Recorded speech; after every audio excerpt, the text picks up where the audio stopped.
డిగ్రీలు, పీజీలు పూర్తి చేసినా జాబులు దొరకటం కష్టంగా ఉంది ఇప్పుడు. ఎంత చదివినా ఉద్యోగ అవకాశాలు అంతంత మాత్రమే.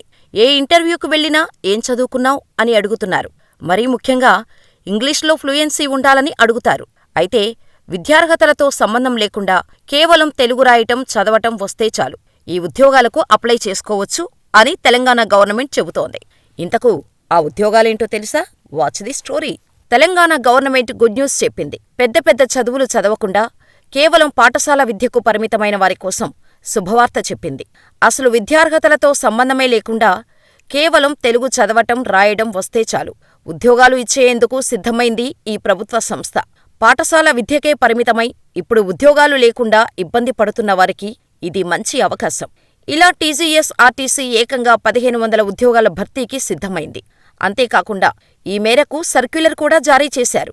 ఔట్సోర్సింగ్, కాంట్రాక్టు పద్ధతిలో ఈ ఉద్యోగాలను భర్తీ చేయనుంది. అంటే ఈ పర్మనెంట్ ఉద్యోగాలు కాదన్నమాట. ఈ ఉద్యోగాలకు ఎంపికైన వారు 4 నెలల పాటు పని చేయాల్సి ఉంటుంది. అవసరం అనుకుంటే ఆర్టీసీ అధికారులు ఆ కాంట్రాక్టుని పొడిగిస్తారు. ప్రస్తుతం ఆర్టీసీలో డ్రైవర్ల కొరత ఉంది.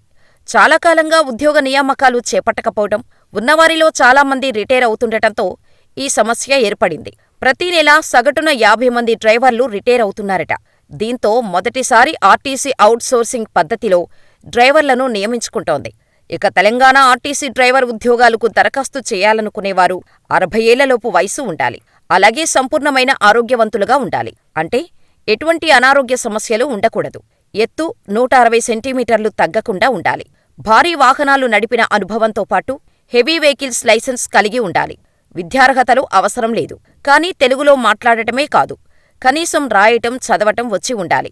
అలాగే ఎంప్లాయ్మెంట్ ఎక్స్చేంజ్ కార్డు కూడా ఉండాలి. టీజీఎస్ ఆర్టీసీ ఉద్యోగాల భర్తీకి సంబంధించిన నోటిఫికేషన్ వెలువడాల్సి ఉంది. ఆ తర్వాత దరఖాస్తు ప్రక్రియ ప్రారంభమవుతుంది. ఎలాంటి దరఖాస్తు ఫీజు, రాత పరీక్ష లేకుండానే ఈ నియామకాలు చేపడతారు. ఆర్టీసీ ఉన్నతాధికారులే దరఖాస్తు చేసిన వారిలో ఎవరు సరిపోతారో నిర్ణయించి ఉద్యోగాల్లో చేర్చుకుంటారు. ఈ నియామక ప్రక్రియ పారదర్శకంగా చేపట్టేందుకు డిపో స్థాయిలో అధికారుల కమిటీ ఏర్పాటు చేయాలని ఆర్టీసీ ఉన్నతాధికారులు నిర్ణయించారు. అలాగే డ్రైవర్ల నైపుణ్యాన్ని పరీక్షించేందుకు ఓ టెక్నికల్ కమిటీని కూడా ఏర్పాటు చేయనున్నారు. ఈ కమిటీలు దరఖాస్తుదారులను పరిశీలించి సరైన వారికి డ్రైవర్లుగా నియమిస్తారు. ఇక సెలెక్ట్ అయిన వారికి ముందుగా 2 వారాలు ట్రైనింగ్ ఇస్తారు. ఈ ట్రైనింగ్ టైంలో రోజుకు 200 రూపాయలు చెల్లిస్తారు. ఆ తర్వాత ఉద్యోగాల్లో చేర్చుకుంటారు.